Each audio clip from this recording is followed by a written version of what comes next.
Okay, this video will be an introduction to diodes. This is the circuit symbol for a diode.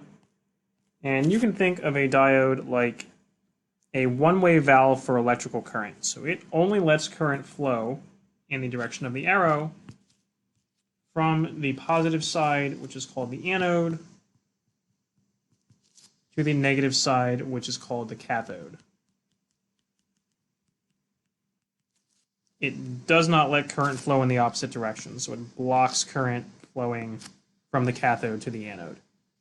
The IV characteristic, or IV curve for a diode, looks something like this. So we have current on our y-axis, voltage on our x-axis, and for positive voltages we have a very, very small, almost zero current until we hit a certain point, and then it really takes off. And the same for negative voltages, we have a very small negative current, and then eventually when we hit a large enough negative voltage, we enter what is called the breakdown region, and it will eventually let negative current through, but that requires a very, very large negative voltage, so usually tens or hundreds of volts. So we're probably not going to really see that. What we do encounter in this class is that forward voltage drop that we call V gamma. So once we've crossed that threshold and the diode is conducting in the forward direction, we say the diode is forward biased. And in that middle region where we have no current flowing or that very, very tiny reverse current, we are reverse biased in here. This current, I naught, is very, very small, usually on the order of 10 to the negative 9th, even down to 10 to the negative 15ths amps, so less than a nanoamp, so we usually ignore that. So for purposes of modeling this behavior and kind of simplifying this graph, we really just treat this like two straight lines. So we say up until that threshold voltage V gamma, we have zero current, but we can have any voltage. So the diode is just acting like an open circuit there. And then when we hit V gamma, we can have any current but a constant voltage drop. So that line just goes straight up and down. I didn't really draw this to scale on the left over here, but this line is very, very steep, steep enough that we can just kind of treat it like a constant voltage.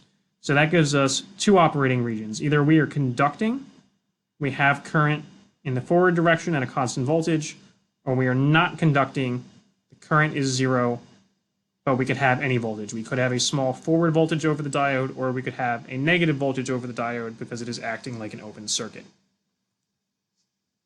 As a mechanical analogy to this, this analogy is not perfect, but sometimes it helps to visualize what's going on. Imagine a dam with a one-way gate at the top, so a valve or a flap that only opens in one direction. And if I start filling up one side of this dam with water, I don't get any current flow or any water flowing over the top of that dam until I reach the right height. So I have some H there, some required height, call it H gamma. That's kind of like my voltage. That's my required height that I need for water to start flowing. Once I reach that point, there's no resistance to this gate. So imagine I can let as much current through there as I want. So even if I keep trying to raise the water, I can't. It's all just going to flow through immediately. Okay, so that's kind of like saying I'm here, I'm adding voltage or I'm adding water up to a certain height, and then I can't get my water any higher than that. It's all just going to flow through. Conversely, if I try to fill that up from the other side, my one-way valve closes. Okay, so if I try to start adding water on this side or adding a negative voltage, and again, here's where the analogy doesn't really work because that's not a negative height, but imagine trying to add voltage in the other direction. So if it's this height minus this height, then I get no current flowing through there because I have a one-way valve. So conceptually, that's kind of how you can think of a diode functioning. Again, this is not a perfect analogy, but sometimes it helps to visualize what a diode's doing. So let's redraw our IV diagram on this slide and do a couple quick examples. Here's V gamma, and for most diodes, this is going to be on the order of 1 volt. So it could be a little less than a volt, could be a little more, could be closer to 2 volts, depending on the diode.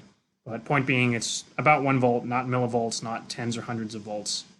So let's look at a simple circuit that you built on your breadboard kit. We have a battery, a resistor, and an LED, which is a light-emitting diode. So it functions exactly like a diode, but it happens to emit light. And we're going to say we have a resistor that is 47 ohms. The battery is 3 volts. And this LED has a forward voltage drop of 2 volts. And I want to find current I through the resistor and the LED. So here's how you analyze this circuit given a diode.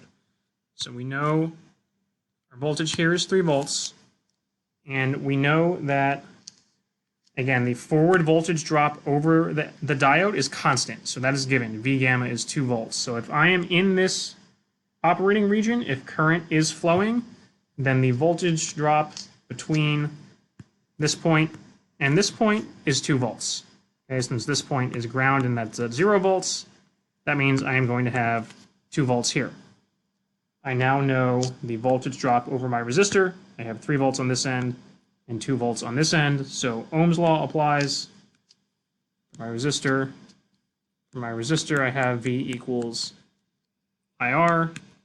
I equals 3 volts minus 2 volts over 47 ohms. That's going to come out to about 21 milliamps, which is about what you would usually want through, which is about what you would typically want through an LED.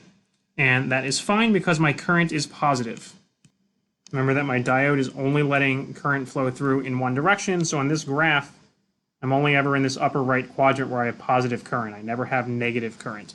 So what happens if I drop the value of my voltage supply down to 1 volt? I have the same circuit. I have my battery, I have my LED. V gamma on the LED is still 2 volts. The resistor is still 47 ohms, but now I only have 1 volt over here. So you might want to try to analyze this the same way.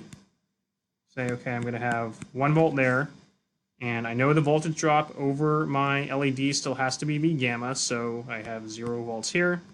That gives me 2 volts there. I'm going to apply Ohm's law over my resistor, so I'll get I equals, and again, if I am defining I as positive in that direction, I will get I equals 1 volt minus 2 volts over 47 ohms equals negative 21 milliamps. But now I have a problem. I have a negative current.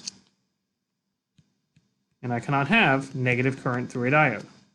Remember, the only physical operating regions that are possible are positive current at a fixed forward voltage drop or 0 current at any voltage, which means I'm acting like an open circuit. So if I try to solve the circuit like this and I get a negative current, that means this is impossible. The diode cannot be conducting. Okay? In this case, you might be able to just figure that out intuitively by noticing that the voltage supply is smaller than the diode's forward voltage drop. So if we go back to our dam analogy, that's like saying that this water never reaches the height required to have water flow over the dam. But for more complicated circuits with more diodes or things branching off in different directions, that might not be immediately obvious. So what you have to do is solve the circuit with the information given. If you get a positive current, great, you know you were correct and the diode is conducting. If you get a negative current, you know you were incorrect, the diode can't be forward biased. It has to be reverse biased and acting like an open circuit. So what that means, I can analyze this circuit again, but this time I know that the current through my diode has to be 0. So this current has to be 0 because I've already figured that out. I know that I can't have, if I assume that this diode is forward conducting and I have this voltage here, I get a negative current. So there's no way for me to have positive current through that diode. That means I have to have 0 current. This is the only other operating region I can be in. So if I know that that current is 0, I know that the voltage here is 1 volt, I know the current through that resistor is 1 volt, so as we have seen before, that means the voltage here also has to be 1 volt. So in this case, I do not have V gamma between those points. I have a smaller voltage drop, again, because I am in this operating region on the graph. So I can have a small positive voltage drop, or I can have a negative voltage drop. So this is a question that tripped up a lot of people on the concept exam. Say my voltage supply here is negative 3 volts. And don't get confused by the plus sign there. Again, that means negative 3 relative to ground.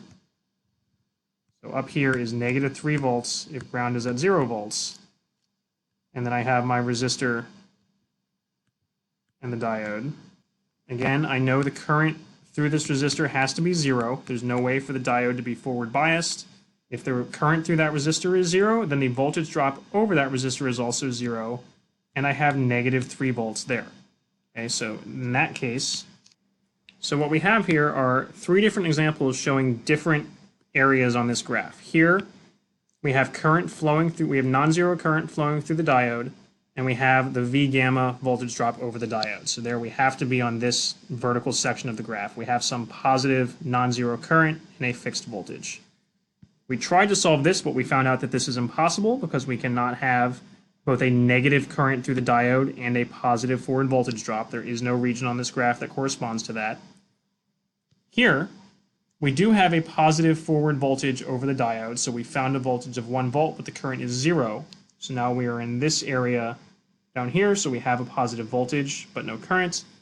And then here, we have a negative voltage over the diode, but again, no current. So now we are over in this region of the graph. So again, you can be in any of these 3 areas. You can have a negative voltage and no current. You can have a positive voltage and no current. You can have a constant voltage and any current, but you cannot be below the x-axis down here in the negative current region.